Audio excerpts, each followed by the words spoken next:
Mana kamano nyakoram gajwang kamora mara mitira kautulu makende marwa ke chenro mar duond onagi chenro makelni kacha chakre chieng' wuok tich nyaka chieng' tich abich studio mar chuny onagi tv kendo kwatwa kachiel kod jotelo mopogore opogore mawuok kuonde duto mag Nyanza. Wan kande kachiel kod wasebedo kandi kod jotelo mawuok e counties mopogore Makalu, Kisumu County, Homa Bay, Siaya, Migori nyakoram gajwang kaka odiochieng' makawuono to wan kande kachiel kod iluongo ni wan gi migosi David Odhiambo mawuok kacha Homa Bay County, Suba South nyakoram gajwang mabende en kacha japuonj kendo janon siasa achiel kendo kuom jachung' madoro kacha ward mar bedo kacha achiel kuom MCAs mabende wuok e gwengogo mag Suba. Kaw thuolo makende mondo midonji kendo watwake yuno makare nyakoram gajwang ka wagoro kamano ne obongo nyakalaga Nyasach polo gi piny momiwa kinde mondo wachak warom dichieng' machalo koda kamandie. Nyinga Steve James aka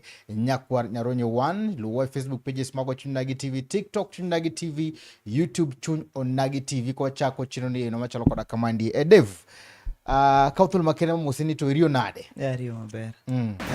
Ano ka uwuoth ne bor kacha ya Nairobi timo yiero achiel ariyo adek. Watimo yiero maber.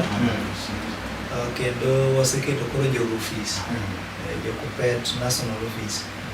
Koro wan wakwana gi Manawi maber, gi team maber, gi sab jopuonj maber. Kamano. Maun gadi dino yiero jotelo makare mano dwaro. Wayiero jotelo makare. Jopuonj no wuoyo. Kura nogo mokwan majaloch mayudore. Kendo amor nikech mane duoko manuwuok. Kamano kwacha koda kauthul makene mondo mimosna janeno ma Chuny Onagi TV inyiswa ni to David Wood kanye to kamia en odiochieng' nade? An iluonga ni David Odhiambo. Jomo bende ong'eya kabisa luonga ni Wood gi Waziri. Awuodo Suba South. North Ward. Kichare police station. Kendo ajaka di buoro gi lop tiende. Yan Wood Gwasi. Kendo adwokero kamano kuom duong' muluonga go ka. Ne jowinjowa mag Onagi, wakwayo ni wawi maber, ukinyi majaber. Meduru biro Onagi mondo ulos gi jopiny. Erokamano. Erokamano maduong' ahinya. Kwa chako wan gi ngero mabende wachako godo chenro ni nikech Chuny Onagi TV adundo jaluo en bende achiel kuom chenro mwatemo godo gero go dhowa. Joluno go ngero ni wang' michiedho e magawi. Wang' michiedho e magawi. Isewinjo gini? Asewinjo wajaber. Mano olo na. Samoro ng'ama itimone maber. Ema nyalo duogo timoni marach. Ng'ama itimone maber ema nyalo timoni marach. Ema duogo chako timoni marach. Mana ane kaka winjo. Maya ke siasa kato chalo nade? Otimore ga ahinya. Siasa kato koro ng'eny. Iluongo ni ndhogo ji e siasa. Yudo samoro ng'ama ni chungo for a very long time. Koro chako weyi kendo. Yudo kodonjo office to kawo joma ne goye ema koro tiyo. Otimore ahinya ng'eny e siasa kabisa. Kamano. Erokamano maduong' ahinya. Kwa chaka gi wan kande kachiel koda jahera ma Chuny Onagi TV ma iluongo ni Dave mabende wuok e kaunti no ma Homa Bay kama Ker William Ruto osebedo ga kadhie kendo japiny osebedo kawacho ni Ker William Ruto osetimo limbe kacha Homa Bay molongo counties makaluo duto. To wadhi ng'eyo ni to bende nitiere chenro makare ma ker ma piny Kenya osekelo ne jo Homa Bay kachiel kod siasa mag Homa Bay. Wadhi nyiso ni to rowere ma Homa Bay to wacho nade koro gajwang' gin jo tutam koso one term kachiel koda tud kata barruok ma ODM wan gi paro mopogore opogore. Oganda moko wacho ni zoning, oganda moko bende wacho ni zoning ok ber. Wano ka bende paro medo pogore mopogore momiyo wan kande gi Dave. To kapok wadhi kanyo wadwa mondo nyiswa ni to wano ka bende kichung' kacha kom mar dwaro telo mar MCA mar North Gwasi kacha nyiswa ni to chalo nade?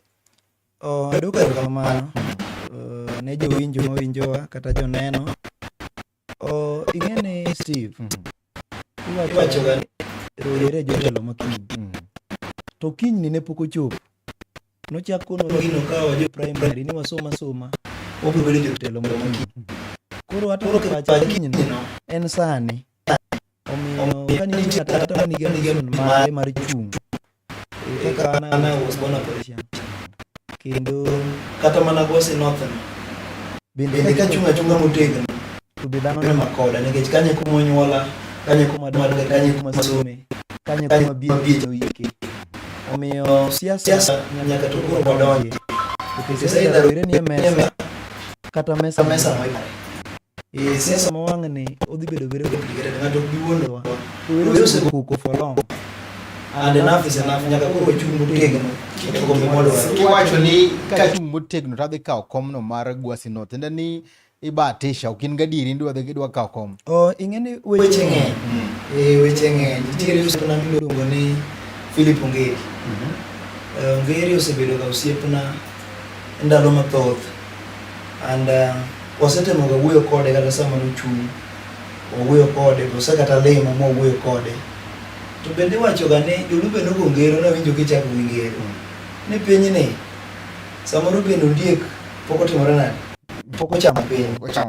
Ondiek pok ochamo piny. We still have time, pod wan gi energy.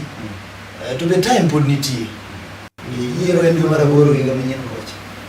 Mokwongo nyisa Gusii North gino ma samoro bende idwa mondo ikel lokruok mineno ka idwa ni ikel ne jo Gusii North, kata samoro midhiero ma bende un kaka jo Gusii North ukalie.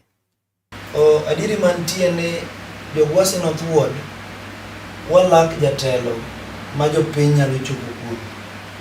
Ing'eni MCA en kom ma onego bed ni telo bedo gi japiny machiegni kabisa. To ka jatelo moyier olal, then odhi okawo zones moko molimo, koro nudo ni region ne to ok unene. Para ni apart from development mokwongo, en ni jatelo nyaka bed available. Jatelo nyaka bed kaka MCA, nyaka bed jatelo ma jopiny ne oneno jopiny e sa mowinjore mondo jopiny otenegi kwayo machalo jopiny. To ka MCA manothuodo lal oonge, kata ka president biro oonge, ka minister mar finance biro gosiepene en oonge. Koro kata ka pok iwacho gima MCA onego tim, mokwongo maduong' en ni jatelo ma MCA onego bed machiegni gi jopiny, nikech jopiny kale changamoto modhuro kabisa. Koro an gadieri ni telo ni kwamiye ng'ama chiegni gi jopiny, to jopiny biro yudo konyruok mapiyo kabisa. Yudo ni neno Steve, tie nyithindo miriembo kata ne siling 500 mar remedial. Tadiro ok ni janyuol nigo onge go. To magi gik ma ka MCA nitiere onyalo bedo assessed. To japiny ringo ire mapiyo, mheshimiwa, nyathino oriembe idwaro 2,000. To ka koro jatelo no ok en accessible, obiro bedo tich matek. Omiyo wadwaro ni sani to gini dhi bedo mar vijana. Mano tadieri mantie ni vijana ema bedo MCA ma Gusii North Ward 2027. Jodonga pan. Udhiambo kawacho ni samoro onego omiyo MCA oringo gweng' nikech koro kwecho samoro ng'eny. Ing'eni jatelo onge kama okete wiye. Ok en kamano. Japiny kata obedo mani neno gi ni ginyalo kwecho. Goyo gi ng'ato mbaka no chopo ir jatelo iwuogo no, kata miye mana hope, miya japiny hope ni awinjo ywak ni no, miya kata muda maromo kama abro tatua shiti no. Ber moloyo ok joduto te madhir jatelo gin jokwecho Steve. Nitie joma nigi personal problems ma gidwaro mana sharing. Nitie joma dwaro connections matindo tindo. Ok ji te, ok josuba to ok wacham sana ma dhir MCA dhi miyo wager go ofni. Maneno ka samoro kata MCAs ka osedonje telo nyaka ndara mane giluwo koro giloko. Gibiro mana dala gotino to giwuok okinyi mang'ich nikech gonya odhuro. Gini ma bende nawinjo nyaka Kambadi be noywak. Gonya no nyaka bedi. Gonya no nyaka jotelo.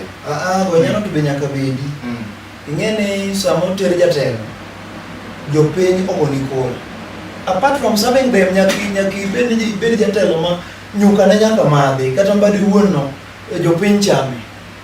Koro jatelo nyaka chopir ji ma lwete gwenyre gi jopiny, kanyo kane kama kosa nitie. Omiyo moluor mene donjo gotieno ukinyigo, to ng'eyo gima ground wacho. Ka en one term, to en one term marino. Kuri ponda nikech pesa mibitiyogo neno is a wastage. To ng'ama osetiyo ne jopiny ok oluor face jopiny kata nigi lwete no. Jopiny rwake kendo moro konyo. Koro nyiswa ni to agenda mari ne jo Gwasi North en mane?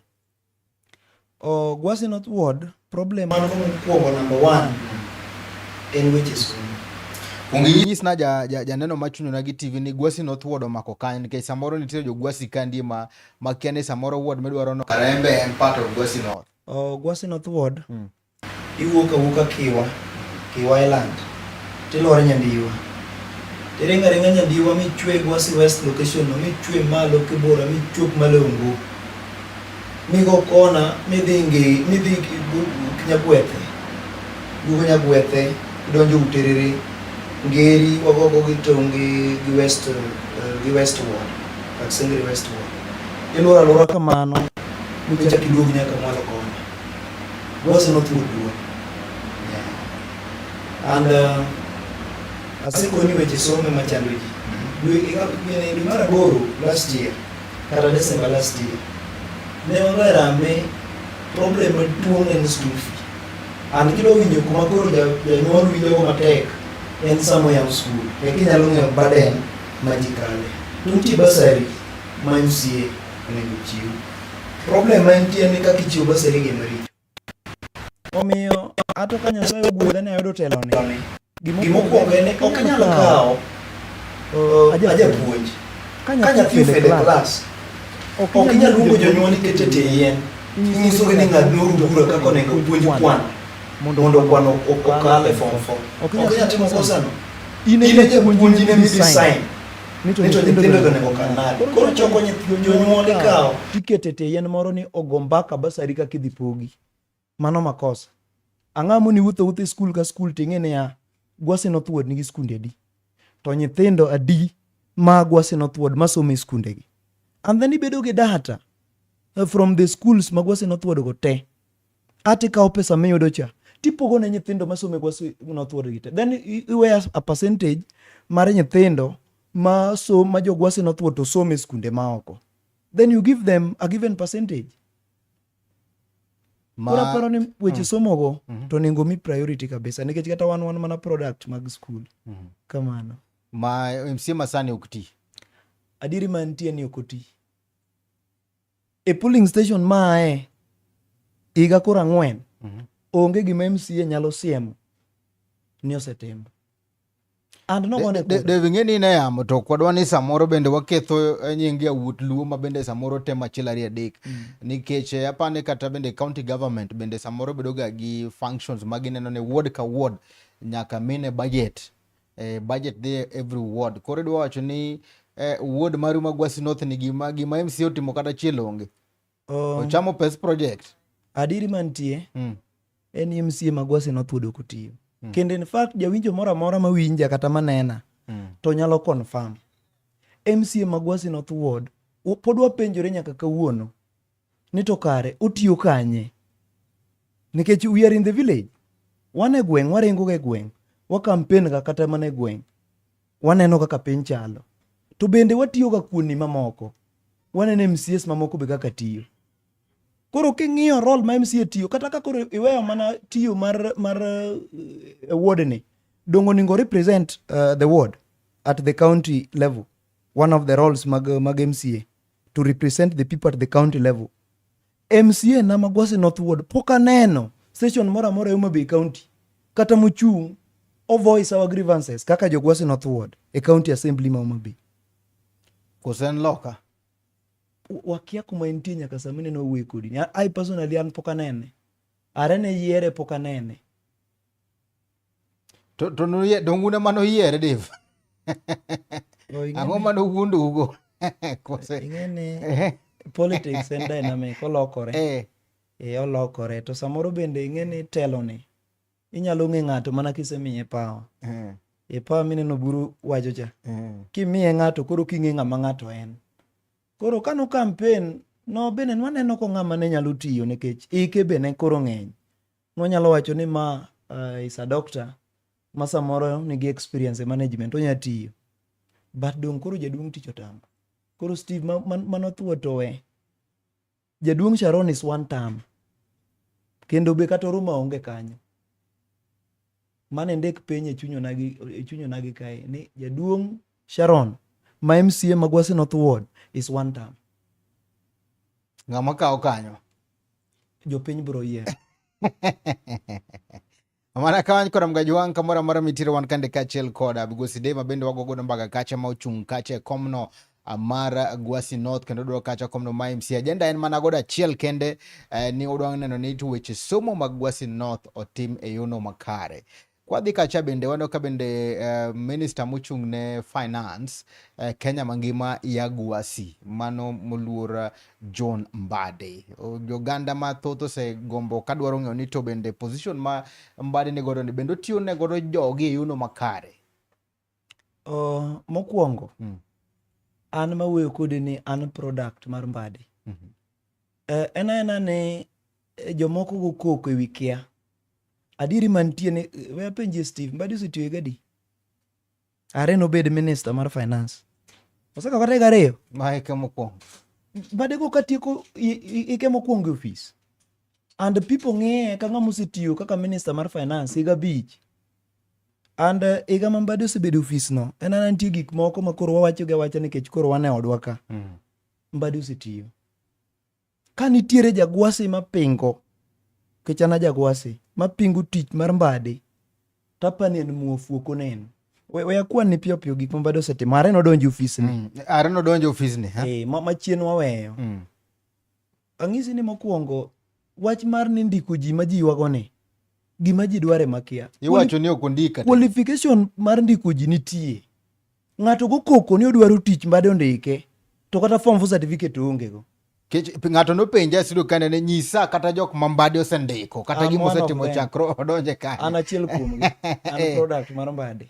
And iyudo ka jomineno go koko gi wacho ni Mbadi ndiko mana they admit jominjo wacho go giyie ga ni Mbadi to ndiko ji.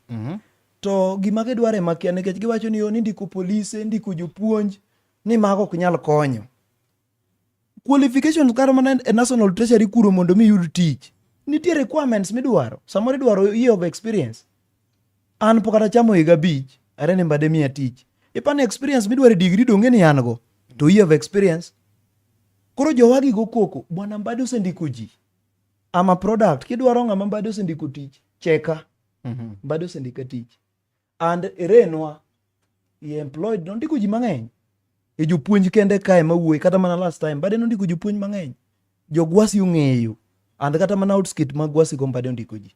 Steve, kata kiwe mana ndiko ji no kende, Mbadi osetiyo.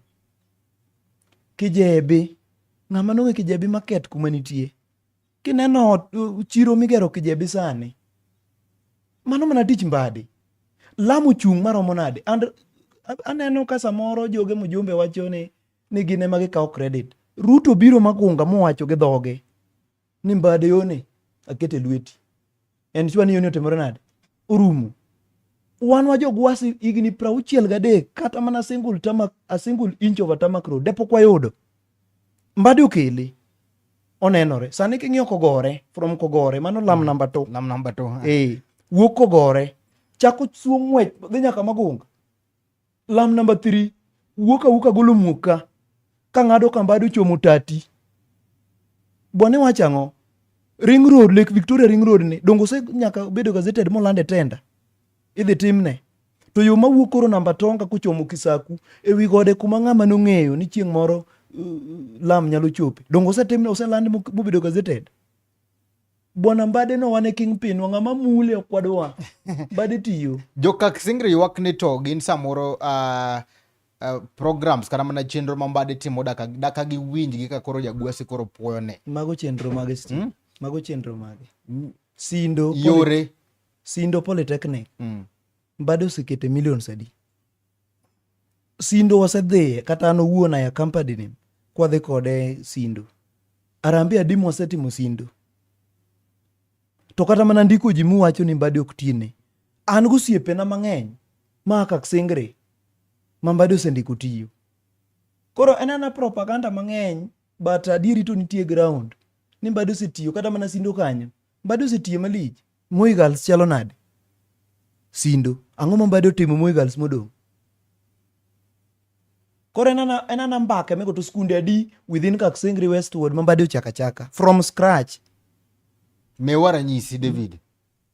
Mbade ochako skunde mang'eny, Steve. Mbade ochako skunde mang'eny kabisa. To kata mana jopuonj sama nene ndiko ni. Mang'eny motero Kaksingri. I know of more than 7. Jopuonj ma Kaksingri. Kata mana during our time. Ang'e moinga dek.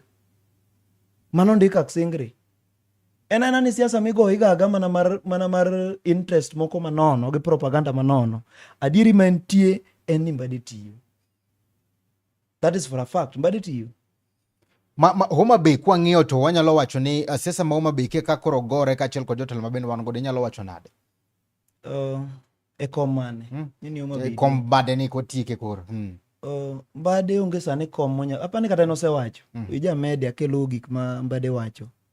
An owuon asedhi ge treasury. Mbade wuon kende wacho ni ka koro governors ko mobede bench, wan ge waiting bench. Rito mondo Mbade utiek gi minister moro mondo donjo kwa kony. Koro Mbade chak duog bed governor ma Homa Bay, odhi kwa kom National Treasury kuma ne ene jakom, odhi ochako bede waiting bench. Orito mondo donjo kwa kony. It can't happen. Manyiso ni jowa ok kwa kony. Kony kwayo. But kuma koro isetiyo maine mane in gi kalam machiwo pesa mar Kenya. Ni koro chak idwa dok idwa chung Homa Bay. Bwana Mbade ka chung to chung president 2032. It is as simple as that. Post ariyo kende. Okodwa governor. Either deputize the president, kata obedo the president. That's a fact. Rift mane kinda Mbade gi Karoli, mabende samoro oganda nyalo wacho ni kaka koro jo Homa Bay koro ne gi chutho to jo Gwasi, kana Suba South. Ineno ka pogruok mane kind Mbade gi Karoli samoro kelo ng'ikruok ne kata mana dongruok manyalo chopo ne japiny, nikech Karoli ongo beni koro gitiyo kamoro achiel mane ne koro gikawo gik mabende koro dongruok maber kabisa makelo ne jopiny margi. Gima nyalo wacho siasa mar Mbade gi Karoli. Ato koro kang'iye kisiasa. Ena sibling rivalry. Madhuluo wacho ni ywaruok e kind owete kaluwore kaka gidongo. Ing'eni mokwongo Karoli osechung' gi Mbade. Ma Mbade yombi. To fault Karoli ni ok ong'a maber. En anyuonda kendo jadhodwa kabisa. En ema nyalo wacho ni ok ong'a maber. Ineno Steve 2022. Siasa nobedo matek kendo Karoli ni yombo. Anyalo paro ka Karoli oywak. An supporter mar Karoli. Ma Mbade ne oluongo mowuoyo go ma Mbade okone ni bwana dhi supporti. Mbade wuotho the whole constituency ka campaign ne Karoli. Clips nitie. Kata ke dhi online sane kanyo, idia Mbade campaigning for Karoli. Idhi yudogi. Mbade campaign ne Karoli malich. Ma Karoli obedo mujumbe. King'iyo attack mar Karoli kuom Mbade, en koro chakore achaka sama koro Nyasaye gwedho Mbade ni. Donje e gine kaeni. E ministry ka. Ene makendo koro wuok ogo Mbade ma Mbade koro kiwe. Ng'amo konyi campaign mimedo mujumbe. Iwinjo. And then too, ka koro Mbade biro kaka minister mar finance e constituency ni. Ilewe nang'o? Ang'o milewe? Okibie nang'o? Ka ok en ich lit gi ich rach. Ng'amo loyo to bende no Steve Nyasaye ne gwedho ji mopogore. Karoli ningo yieya ni nyaka samo wuoye kodi ne. Nyasach Mbade ne gi Mbade. Mbade ok nobedo bena nominated miluongo ni Asia Mageloth e bunge. Ng'ama nong'eyo ni Mbade no nyalo bedo nominated obede list mar members mobedo nominated. To ng'ama nong'eyo ni nyinge nyalo chwal mobed minister of finance. And the guy is doing well. Karoli support. One pok waneno function ma Mbade okelo kaka CS Masuba South. Ma mujumbe obedi. Mundu mi wawinji jopiny winji ni Mbade minister mar finance oriembo mujumbe Masuba South e nyasi mare. Koro Karoli osetimo makosa. An pok aneno kuma Mbade fault kata mana sani en mochako wuo margi gi Mbade. O feel ni is more senior kendo Mbade should be worshiping him. Ok tim kamano Steve. Omiyo wan kaka vijende wakwayo Karoli ni oti. Mbade no bende no Steve ano ka support Mbade for a long time. And anyalo confess kata jo piny ong'eyo. To wan products mag Mbade. Nikech wabedo disowned. Wan joma notiyo ne Karoli mobedo mjumbe ma Suba South. And mata wacho in live nikech ji ong'eyo. We campaigned for him. To ka koro rik time mar reward joma winjo ne wacho ka. To ng'ani koro epi. And yudo ka Mbade out of his goodwill. Okawa na nyathi kicha onge baba gi mamwa. Okawa from nowhere. an treasury kuma puonjo mana history form 3 kucho. Uluonga momiya tich. Maka wuono ka dwe rumo kaka wuon tarik 20. Ok musarang ne donjo godhiambo. Ang'iyo kaka nyalo konyorago mana nikech Mbade yok rach. Omiyo wakwa Karoli kaka vijende ma Suba South. Oae siasa mang'eny mar go Mbade. Owe Mbade oti and the guy is doing well. Koro wan ok wamor gi mujumbe ma Suba South nikech attack mare kuom Mbade ok ber kabisa. Manyiso ni gino nyalo affect kata campaign ne ma higa manyien 2027 Karoli ok nyal kawo Gwasi. Ok nyal kawo Suba South. Weche ariyo. Ng'ama bedo mujumbe ma Suba South. Biro bedo determined gi weche ariyo. One, nomination ma ODM dhi timo. Ka ODM otimo free nomination ma uyanga, ma dho ngere luongo ni free, fair and credible, ma jopiny ogo kura mokwan, ma jopiny oyiero candidate ma gidwaro, Karoli biro bedo one term. Mar ariyo, Mbade biro determine mujumbe ma Suba South. Mano to I can confidently tell you. Onge ng'ama nigi suicidal supporters kaka Raila e Suba South maromo gi Mbade. Mbade no inyonyo bane elites matine magoe, but the common mwananchi manigi kura mane village ne nigi Mbade marach. Ng'ama Mbade biro siemo ni ma e mujumbe ma Suba South eto biro bedo kata gi independent. Kare koro lo ward mare ka en Jakom party Suba South Gwasi South ward. Ka Jimba ochung' butiko mar ODM to pinge sama no dwaro koro governor ma Homa Bay. What did he do? Donge Susan kawuono MCA ma Suba South gi independent to yudo ka Mbade jakom mar national chairman mar ODM ison polling station moa ison ward oyiere je independent ma osiro kosoko siro to dong nyaka koro nosidang'o kata koro koko siro dong jopiny koro osewuoyo. Jopiny osewuoyo. Koro ODM kotimo nomination ma free fair maber, Karoli dhi bedo one term. To kage milore gi nomination kaka gi jamilre go cha, Karoli biro dok. Wana kantiere jochung' mopogore kacha bende koro dwaro kacha gi Lucy Manyala, Dalmas Mbegu, Engineer Bernard Odhuno, Titus Kokeyo, kachiel kod Engineer Green, wan gi Marina Gar, gi the incumbent Karoli Omondi. Siasa ma South tato kane kodhi Jokak Singri bende nyalo kawo gimoro kanyo. Jokak Singri nyalo mana kawo. Ing'eni siasa biro gi lokruok mopogore. But ir jomineno chungo, an owuon an ga gi stand na siasa. Ya support jalno miluongo ni senior principal, chief principal Dalmas Mbegu. Mbegu no wuod Nyandiwa. Kendo japuonj. Ma bende ma Mbade samoro hero. Mbade wuoth gi ir jogo te onge ng'ama osewuotho gi Mheshimiwa John Mbade. In fact wawache ga ne Suba South. Mbade nigi ga academy iluongo ni University John Mbade University of Science and Technology, Political Science and Technology. Honorable John Mbade University of Science and Technology.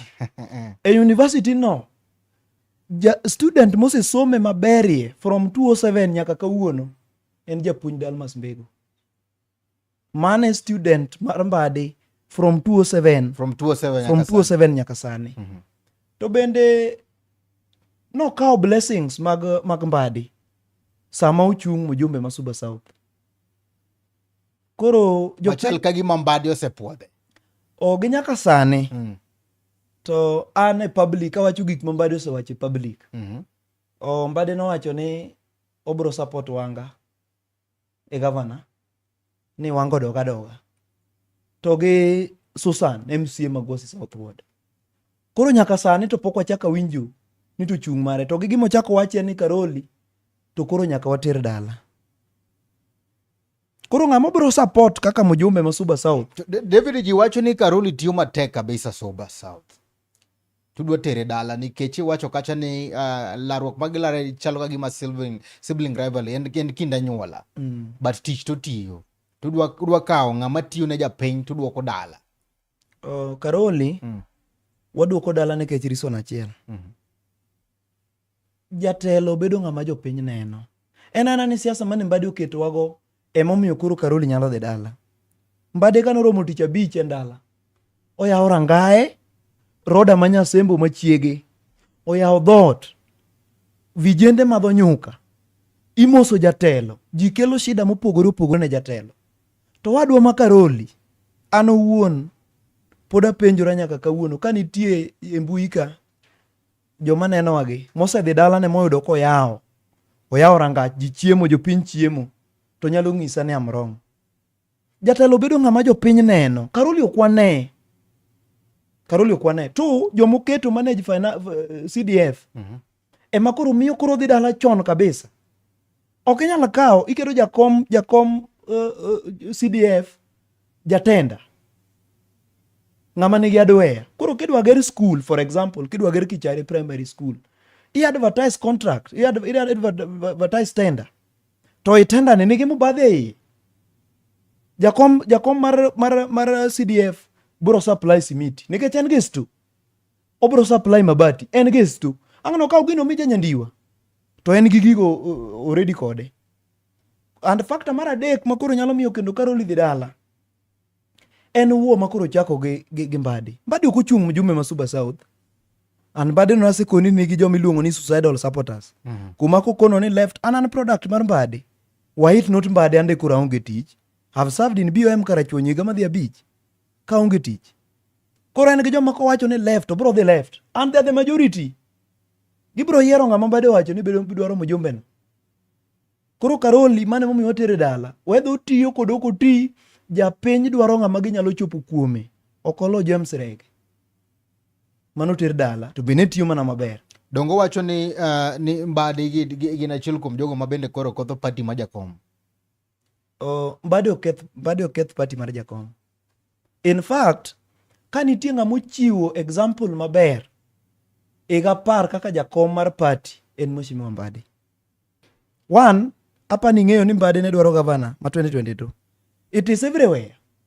Jakom mar party no campaign the entire Homa Bay County. He campaigned and he called everybody mondo obie e mchujo mar nomination. So Mbadi osebedo vocal ka wacho maber niya kindi gang'o gi japiny. Mane ma jotendwa gi ok dwa mano. Mbadi is always saying ni we jopiny mondo yier. To ka koro macha en jakom mar party to campaign Homa Bay County. Manyisi wacho ni Mbadi bende wacho ni zoning kik tim. Poka winjo of late pache duonde wach zoning, but we are yet to get wach mar zoning no. But gimang'eyo no kogele no kochalo. But gimang'eyo ni Mbadi ok nyal support zoning. Ang'e siasa Mbadi kaka en. I'm a student of Honorable John Mbadi University of Science of Political Science and Technology. Ok apar ka Mbadi nyalo support zoning. Manyiso ni iwuoyo ga eloro were ma Suba South. Tiende ni wadagi zoning. Udagi zoning. Zoning no. Zoning wadagi. Gimo wadagi zoning is simple. Suba South wadagi zoning. Suba South. Ka nitie to tag kanyo, tag e Onagi TV kanyo. Ng'ama pako zoning. Ok wadwa zoning. Ineno. Jo ODM no reject gima Mbadi no konogi. Problem wan ga chiel ma ji kia e ODM en niya. Ji odwa copy paste Raila. Then gitemo luwo kaka Raila ne timo. Not knowing ni to Raila ni Mbadi no wache. ODM nyaka ne prepare ne challenges mabiro. Mane problem magin go. Gidwa timo ng'iyane ni kata mana nomination mag ODM gi. Jakom Raila ne timo negotiations when. Kapok kada ji ochopo nomination mar ODM. Ong'iyo hotly contested region ma ji ochung'e motegno. He calls them on board. Mane sama no luong Mbadi gini. Mowuo kodgi. Jo ODM luongo zoning nang'o. To kisetiyo ne japiny, apenji Steve, kisetiyo ne japiny maber. Why zoning? Okay, zoning to bero kadagi for political bargaining. Okwatamore. Gisani, jo ODM owego koko wach zoning. Gidhi adhi nomination, gimomi jo ODM gi kipacha kaka youth ma Suba South. Aparo ni ok gidwa timo nomination e yo makare. Emomiyo giluoro strong competition come 2027. Kidwa timo free and fair nomination. Nitie jowa mang'eny. Oyugi Magwanga dwaro gavana ma Homa Bay. If the nomination is free and fair, he's ready to contest with ODM.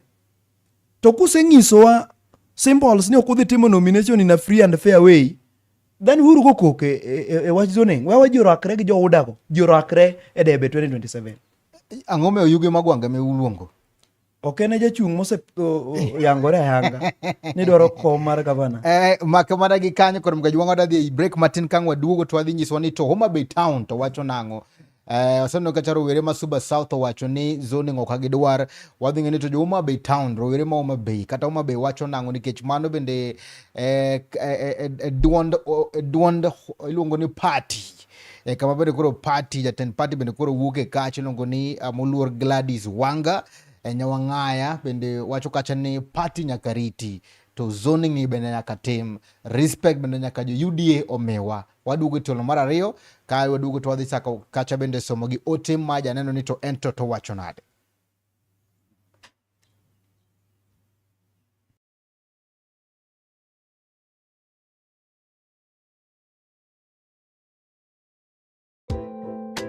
Ma en duond onagi.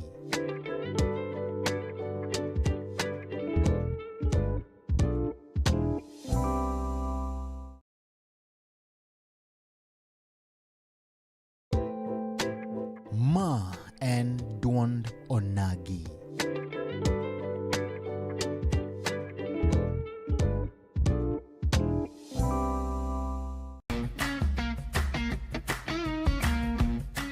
Looking for furniture that speaks comfort, style, and strength? Welcome to Kolweny Furniture's Kisumu, where quality meets affordability. From elegant sofas to strong beds, stylish tables to modern cabinets, we've got the best furniture to turn your house into a home. Enjoy great prices, long-lasting durability, and reliable delivery services right to your doorstep. Why settle for less when you can have the best? Visit Kolweny Furniture's Kisumu today. Call us now on 0716-520-294. Kolweny Furniture's Kisumu. Built to last, price to please.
pod kachiel kod migosi David Odhiambo mawuok kacha Suba South, Homa Bay County, jachung' komno mar MCA ma Gwasi North kod mga ywang' kendo achiel kuom wuot Suba ma osedok kacha tich kokalo e lwet moluor John Mbadi ma en kacha jal mochung' ne weche mag omende piny Kenya mangima. Wan kande wacho ni kwaduogo tielo mar ariyo to wadhi chako kachiel kod ote magi. Onyisowa kandie kane pok wadhi e break ni jo Homa Bay kata mana rowere mag youth, rowere mawuok Homa Bay owacho ni gin jo ok gidwar zoning. Zoning onge Homa Bay. Zoning onge Homa Bay. Ma nyiso ni udhi e tok chik kata mana tok gombo mar muluor Governor Gladys Wanga ma wacho ni zoning nyaka tim. zoning no to wan kaka rowere ma Homa Bay ok wadware. Odhi mono wayudo jotelo. Iwacho adier ni Homa Bay ok dwar zoning to party leader dwaro zoning.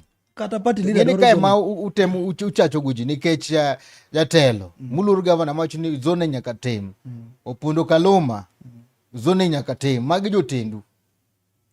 Ing'ene wach zoning ni. Gima mimi neno ka governor na ahero wanga kabisa. Kendo she's my governor. Kendo jakom mar ODM. Kosetiyo na jopiny. Ang'o momiyo gigo koko wach zoning?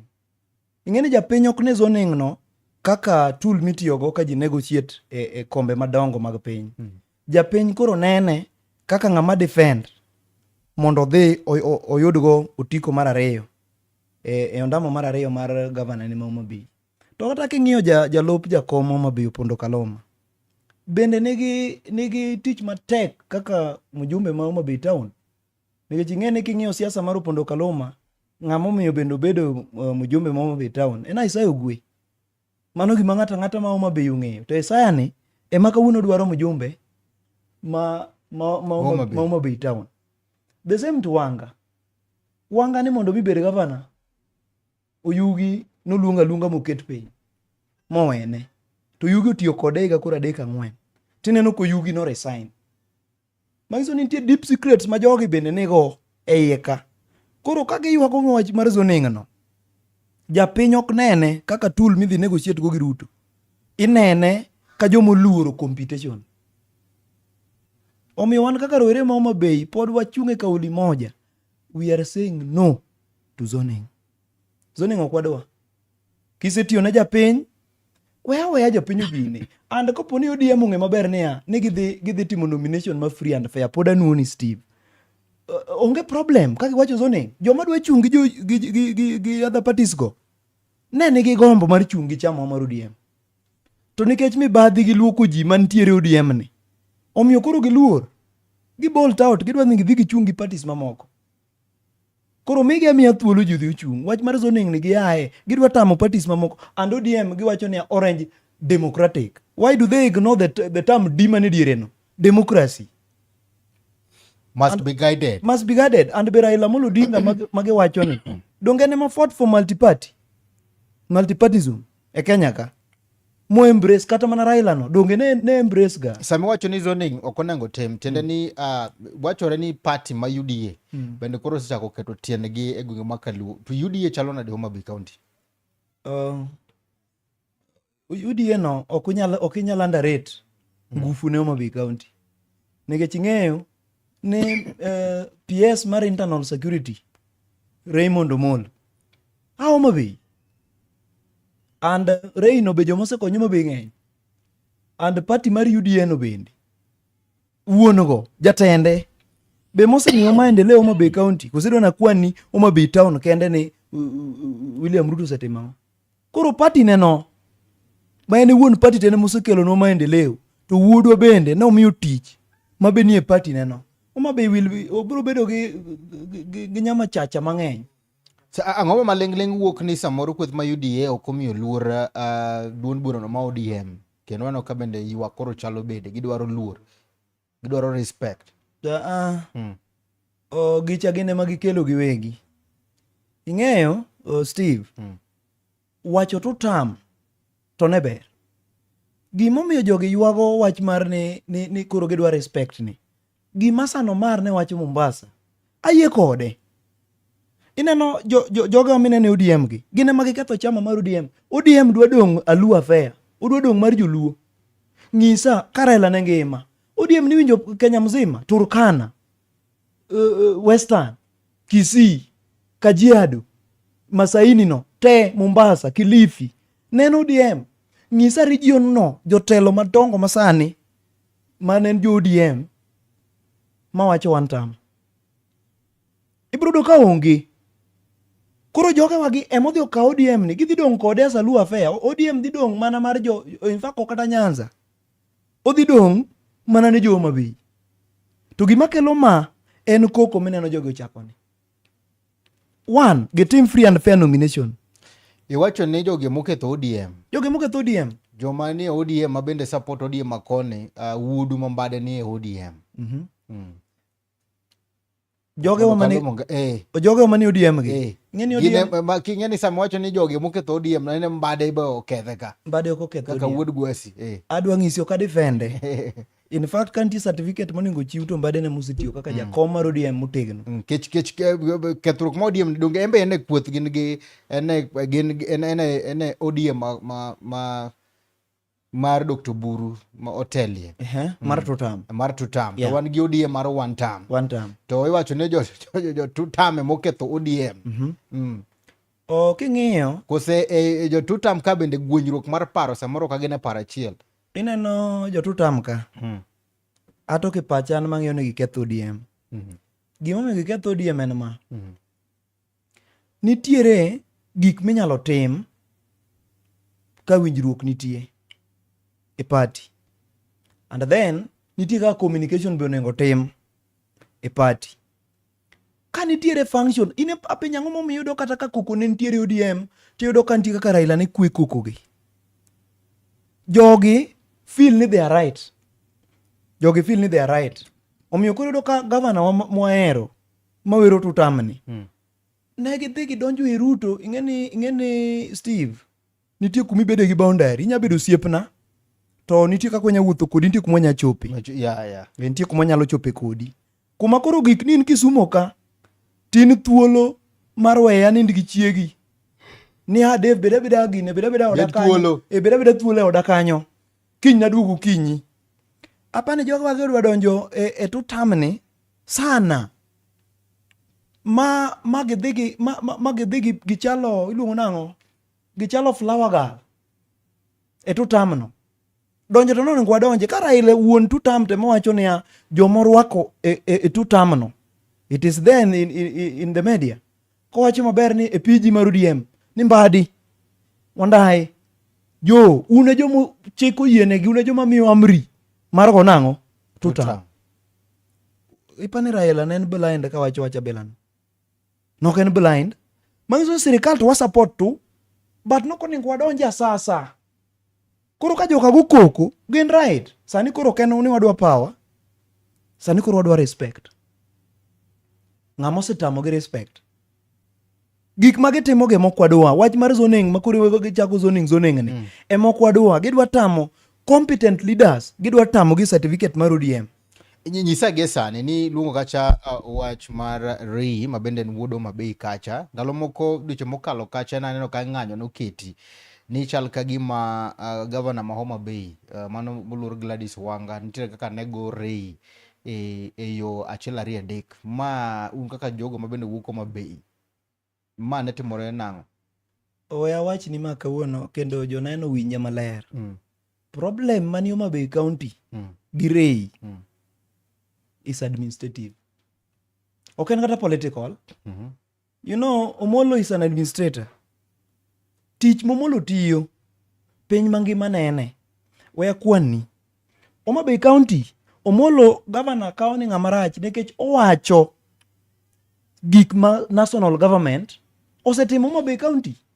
Number 1 stadium miluongo ni Raila Amolo Odinga Road stadium in Homa Bay rute motiek adwa ni makimare adwa ni nyis japiny ang'o ma ref ni wuok kanye lweny ni wuok kanye kendo Wanga gi Ray Ray biro Homa Bay to kwano gik awuoyo koro Homa Bay town iwuoyo Homa Bay town awuoyo Homa Bay town ok adwa dhi oko kata sobo kocho ok adwa donje koro ane Homa Bay town ka momiyo koko nitie headquarter Ray kwano ni stadium ma Homa Bay national government maka county government nochake to ke Tenya mar Wanga ne en Tenya mar the former governor Awiti Jamawego manyiso ni gima county government Homa Bay otime stadium no onge nochake to the bulk tich maduong' mogik to national government mano project number achiel project number 2 en airport Homa Bay Kabunde airstrip kidhi sani Homa Bay sani tich tiyore Ray Omolo manyakwaragar wacho maber ni airport ma Homa Bay igero gi national government. Mano number D. Wadhi namba adek Paya. Paya ma Homa Bay. Homa Bay. Bisedhi. Asedhi. Ineno kako chalo. Ber kabisa. Macha national government. Ray dhi chung Paya to wacho. Ni moluor William Ruto biro Homa Bay. Losonwa Paya. Mano project namba di. Namba adek. Mar ang'wen. Chak ing'iya koro local roads gi. Local roads within Homa Bay town. National government. Te kaka ineno giringo ei town cha. Macha national government te. Mar abich. For the first time. Wabedo gi dual carriage. Dongi isedhi Homa Bay neno ka tich tiyore. Kiwuok Asego town ka kori ridori. Ineno ka tich tiyore. Dual carriage. Makoro kwadhi bedo gi one way. Wadhi bedo gi two way. Mageche ma kocha ng'eni jo winjo moko samo nyakia gima dual carriage en. Dual carriage en ni geche ma koni dhi adhiya kocha te. To ma kocha bende akocha bira koni te. Onge ni moro akocha moro gwenyruok nitie. Giluwo ndara. Mano Ruto. Ok adwa kwano mamoko. To kara Homa Bay osetimo ang'o? An bende penjono ema bende amba dwaro ni mondo duokna. Nikech ka gavana o appear e Senate, to wayudo ni Homa Bay nigi accounts dabal. Accountability ma Homa Bay, kineno ka gavana, deputy governor resign. Weche ng'eny. Koro an bende adwaro atata support wanga, nikech be abo ng'isi gima support wanga. Support wanga nikech one thing. Dhiang' onyuola kwale. Apenji katin kidhi kwath Steve. Kiwuok idhi kwath to dielo chieng'no kija kwath ga, to chieng'no koro idhi kwath to dhiang' ogorude. Kata diel ogorude. Nyiroye 4 kata 3. Iwacho ni ng'ama nodhi kwath. En. To siema project ma wango chako go from down to up e first term nene. Ato kaka kijana ma Homa Bay podoka nene. Nikech gik mamoko makata gwasi kata project onge. To donge Kigoto Maize Mill. Mada penji ni to nitiere project mane wango yao kacha maber kabisa matiyo ne jo mano yao kacha dongo ni Kigoto Maize Mill. Kigoto Maize Mill no yaw maber. Nudagi tero bando. Mochako tich maber, bando nitero maber kendo jo soba nochako winjo maber. Gima onego Kigoto Maize Mill ma onyalo bedo strength ne wanga, but en a weakness ne wan kaka jo soba. Kidwa reward loyalist ni e siasa, idwa miyo gi tich. Look competency. Many competency ir jogi. Okawo Kigoto Maize Mill, odhi oketo jomar incompetent. Kora penji, ere kaka ja class 3 nyalo manage Maize Mill ma Kigoto? Ja class 3. Na hiyo si madharau. Iseno company midwa riembi gi ja class 3. Mano makosa. Odhi okawo loyalist ne e siasa. Joma onge technical know-how. Odhi oketo mondo riemb kampuni mar Kigoto Maize Mill. Dongo ruombore piny gi siandane. Wan wajo sobo wakwano nyaka sani. Unge ber county government mwaneno. Hey Dave. To kaka Homa Bay County Park konya wang'aya kaka tiyo malicha. Un karo dakany. Asekoni gimo Oso kidak dala. No, asekoni gimo mi apako nya wang'aya. 2 reasons mo mi apake. Dhiang' no nyuole akwadhe. Anya paro ka wan Raila Odinga Stadium Genoa Cup mare mo organize ya. Gimuti trend manutiyo go moyudo Ruto. Mokelo kwago final Homa Bay Stadium. Ma Ruto promise ni obiro kelo madaraka stadium udhi tieko. Ene monge kako tiyo ge links go. Iwinjo. Mano miya support project nikech apenji Steve dong county governments ng'eny. Dong wan gi county government ma Migori, wan gi Kisumu, to wan gi Siaya, wan nyaka gi Nyamira. Dong governors gi nitie. To national government dong nosebedo from 1963 to date. Sirikal dong osetiyo mang'eny. It is governors wanga. Emo lobby jogi, wuog jogi kata I don't know, but an gima ng'eyo ni Dhiang' onyuola kwadhane. Dhiang' onyuola kwadhane. Namba 2 momiya support wanga. Ong'eyo reward loyalty e siasa. Nyaka jok maonge experience. Nyaka jomonge experience, jomonge technical know-how. Nyakora magajuang Homa Bay Town kata Homa Bay County. Tenda Nyawang'aya beno ka onyalo kawo telo mar ariyo. Ing'eni wacho ne litmus test kata rapim mar bedo governor ma Homa Bay notem Kasipul. Ma jalup governor Jakasipul. The late jalup governor, the former governor, jalup governor, iluongo ne Oyugi Magwanga. Oyugi Magwanga ne wuok Kasipul. To Thong'ondo Were, it is true, be en kata media, ni Magwanga no support Aroko. But ni neno ka Wanga no chung motegno mo campaign. Macha backyard ne. Bwana Steve sani polling station na. Ok nya yombi candidate na. Ok nya yombi. To ko gik ni nyaka yomb candidate ni e polling station mari nyaka kumilinge kura. Then nyalo bedo matek mondo mi bed governor ma Homa Bay. Do samoro ji wacho ni macha ne nikech notiyo gi teko ma sirikal. Ng'ama ne tiyo gi teko ma sirikal? Ng'ama tiyo gi teko ma sirikal? Dalo ODM ne pod respect magi kwane ne pod ne gin godo gi joka UDA. Gima ng'eyo ni golo Wanga e kom mar ODM mar governor ma Nairobi ma Homa Bay ok odhi bedo mayot. Kata ka to dongi ne meswacho ne dongruok ok okel kanyo. Oganda brogo naga no japiny neno dongruok. Bwana Steve Homa Bay olokore. Problem na koni kumae kinde iwacho kacha ni nitiere accounts mang'eny Homa Bay tene ni kwelo kata mibadhi opong'o Homa Bay. To donge macha to joka nowacho maler. Donge report to nowuok. Governors modagi chopo e Public Account Committee. Gidagi chopo na maka japiny ja Homa Bay winji inyalo nyisogi ni governor onengo kore loki nikech kuodhi marach. Governor Kipachi kineno gini ka jalo mabende dwaro dongruok maber. Jopiny ma Homa Bay County ong'eyo kaka Homa Bay chalo. Convince japiny e adieri matek. Nikech adieri mantie en ni dongruok mwaneno Homa Bay County en from national government. To kara pesa mag county mag dongruok dhi kanye? An bende apenjo no. Governor owuok oko Yanga oler ne jopiny ni an kaka japuonj mang'ado osuru e county ma Homa Bay. Mbade wacho maber ni onge gowi magidongo from national treasury for any county. Homa Bay County kandi staff kata mana jotich mabende tiyo Homa Bay County. Awinjo ka iwak bende nitiere ni samoro nitiere kaka ndiko ji tich ok dhi ono makare. Jodak kata josuba gi ok migi lemo imiyo mana jo libamba. Ywak to osebedo mang'eny, Steve. Ywak osebedo mang'eny kata mana salaries michulo jotich. Contractors be ni winjo ka wacho ng'anyo. Nurses be winjo ka wacho ne gitimore nade.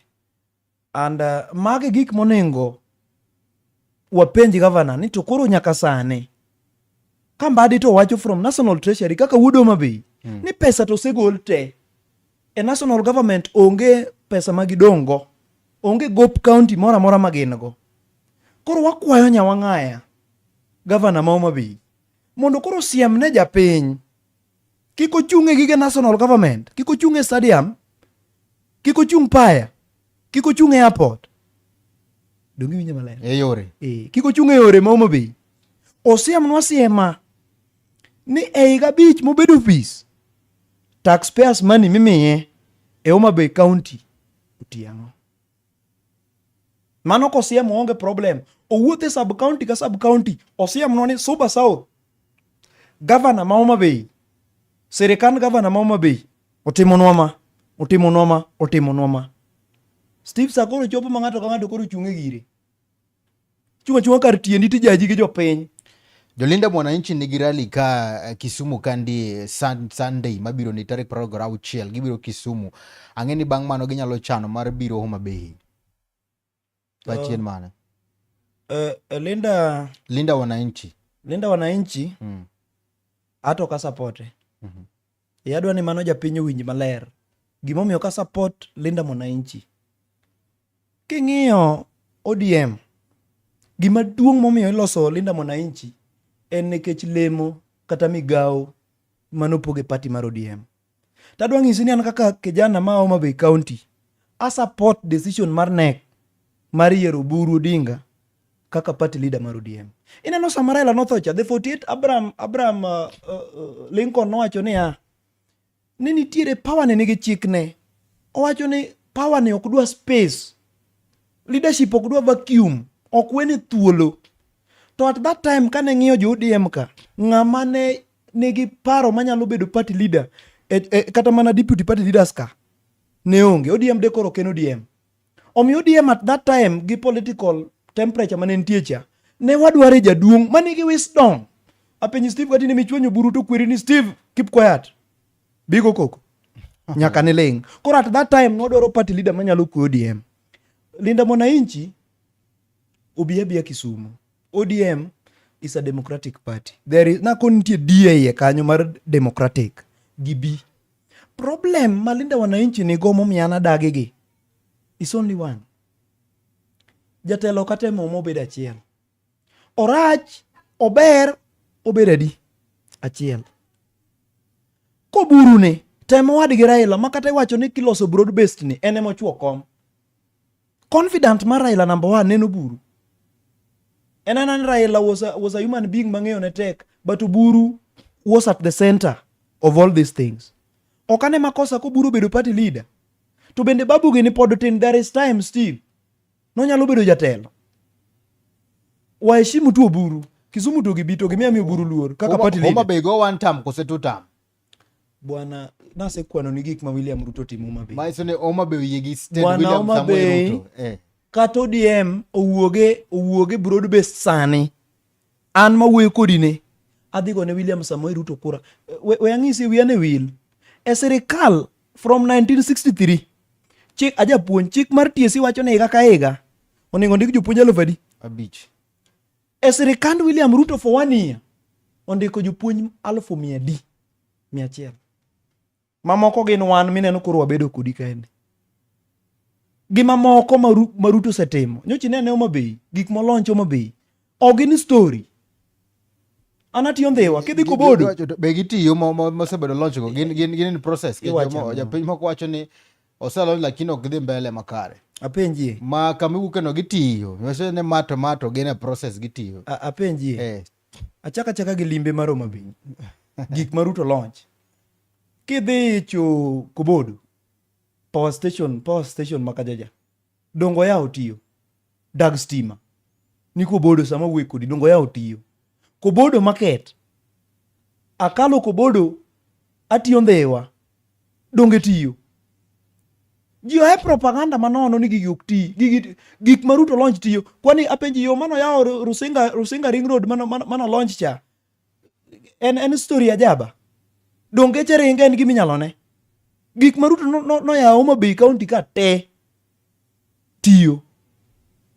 Koro ji ohe propaganda manono. Wano wacho 2 term. Un kaka jo 2 term, luoro samoro nyalo bedo kanye maneno ne Ruto samoro gine nyalo bae. Nikech achiel ariyo adek mabae samoro kopeno ng'ato nyalo nyise ni kama jo 2 term ni kae mwadhie maracho nangu walok patan. Patan uneno nangu lok kanye. Gino be samoro inyo. Gimonengo watem gi sani. Kaka oganda luo. Ene wakao kura. Gi kipande. Nikech adiri mantie ni ka ok watimo mano to wadhi bedo gi problem. Wakao kura gi kipande then wadho kura. Ananeno ni kanyo man effort kar wach mar uwi mar zoning migo uwi manyochi go uwi kindu bei malich ni gi jakom party ni. Gi ae. Gidonje village ka village gimiwa kura. Gimi nyithindo vijende okaw kura. School ka school gidonje sani kuri dhiao school. Jo form 4 nitie moingo 18 years and above okaw kura.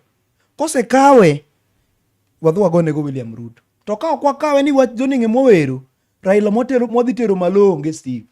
Mikoni ni ani kwe uru. Wadwa lemo malo, baba ni malo. Wang ni baba mani malo onge. Wakaw kura. Dhi konyowa. Then mogik e wach mar tutamno, Ruto wawe mi ultimatum mang'eny.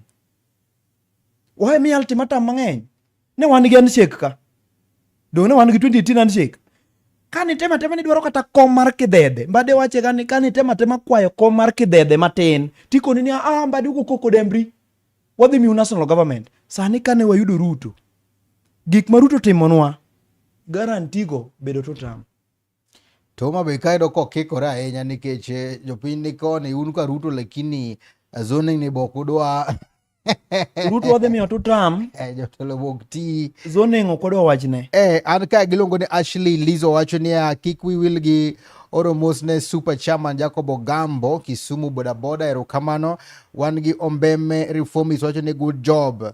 Wacho ni Professor Oromo asante sana. Wan gi jadebe wacho ni okete chenro kande. Wan gi Will Kister wacho ni neno wa eyono makare chunyo nagi TV juu asante sana.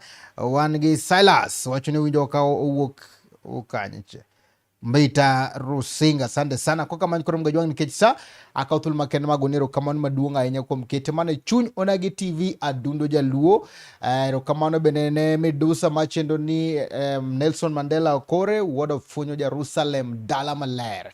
Kapok watieko takautul makende mondo mi kendo thuolo kata madaka achiel mondo mi wachni mogik ne Suba South, Homa Bay County kaachiel kod yudhe duto ma pachoka.